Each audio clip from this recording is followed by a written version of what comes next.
Insulin spike is not the demon, nor is insulin per se. It is just your body's normal response postprandial. In response to a meal, your body releases insulin because that is responsible to transport the nutrients to the different tissues needed for various metabolic functions. Problem happens when there is excess glucose than needed and the individual is not active enough.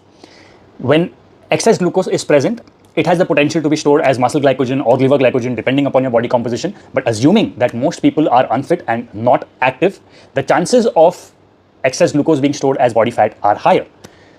So insulin or insulin spike is not a problem, but the quantum of your carbohydrate intake, especially if it is not aligned with your lifestyle and your exercise habits, and if your diet is unbalanced, which means there is negligible amount of protein, in that case, insulin just doing its job will not work for you because you haven't created that environment. So make sure that your meals are balanced, prioritize protein, and adjust your carbohydrate intake depending upon how active you are. If you are a pretty active individual, you can go higher on the carbohydrate.